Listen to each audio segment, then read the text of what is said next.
Bismillahirrahmanirrahim.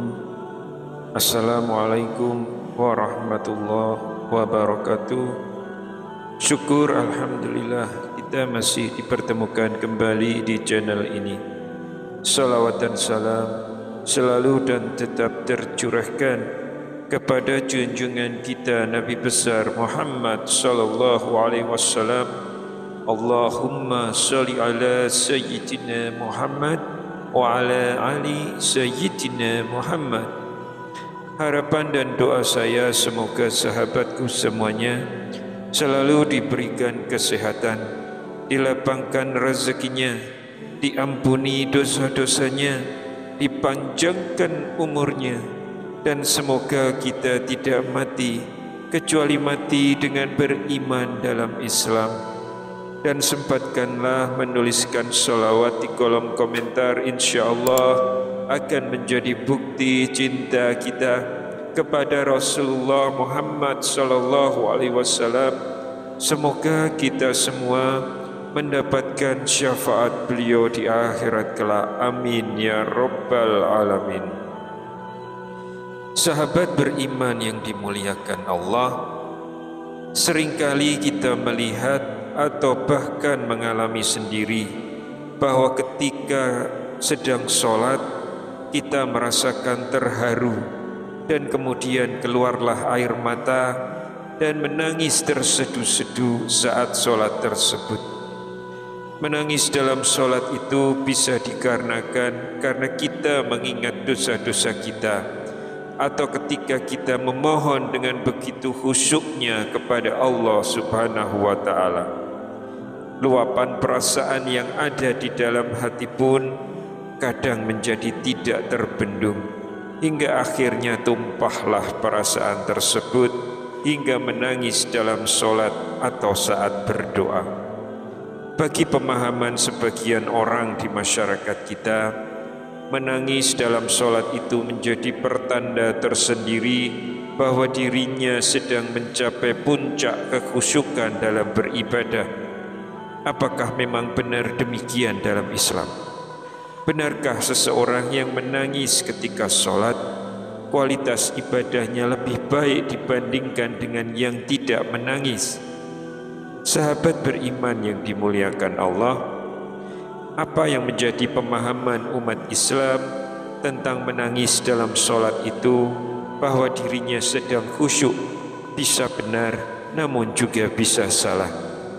Telah dijelaskan dalam Al-Quran bahwa Allah berfirman, sesungguhnya orang-orang yang beriman adalah mereka yang apabila disebut nama Allah gemetar hatinya, dan apabila dibacakan ayat-ayatnya kepada mereka bertambah kuat imannya, dan hanya kepada Tuhan mereka bertawakal. Quran Surat Al-Anfal ayat kedua.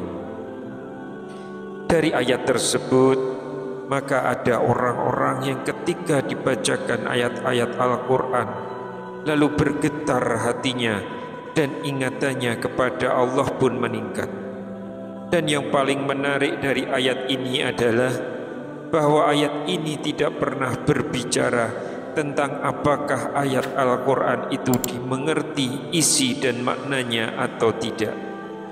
Karena dalam kondisi tertentu, ketika kita mendengarkan ayat-ayat Al-Quran, maka tiba-tiba kita menangis. Lalu apakah setan ikut andil dalam tangisan kita? Ataukah memang ada di dalam lubuk hati kita yang paling dalam saat memohon rahmat Allah Subhanahu wa Ta'ala? Bagaimanakah kita bisa membedakannya? Sahabat beriman yang dimuliakan Allah, jika tangisan kita di dalam sholat tersebut membuat kita menjadi lebih khusyuk kepada Allah, lalu hadir permohonan terbaik serta penyesalan atas dosa-dosa yang telah kita lakukan, maka bisa dipastikan itu adalah termasuk hidayah kebaikan yang datang dari Allah Subhanahu wa Ta'ala. Namun jika tangisan kita membuat sholat kita menjadi tidak khusyuk, hanya tangisan yang dibuat-buat, maka itu datang dari setan. Karena ada orang yang melihat orang lain menangis dalam sholatnya, lalu dirinya ikut-ikutan menangis, maka itu pasti bukan karena Allah. Ada juga satu kondisi di mana imamnya salah dan makmumnya benar. Yang mana ini terjadi jika sang imam tersebut merencanakan tangisan saat sholat supaya makmumnya ikut menangis, ataupun sang imam merasa dirinya yang paling baik di antara makmum, maka itu semua adalah perbuatan dari setan. Karena segala sesuatunya adalah innamal a'malu binniyat. Balasan setiap perbuatan tergantung pada niatnya. Wallahu a'lam bishawab. Demikian yang bisa saya sampaikan di kesempatan kali ini. Semoga dapat memberi manfaat untuk kita semua. Amin ya rabbal alamin.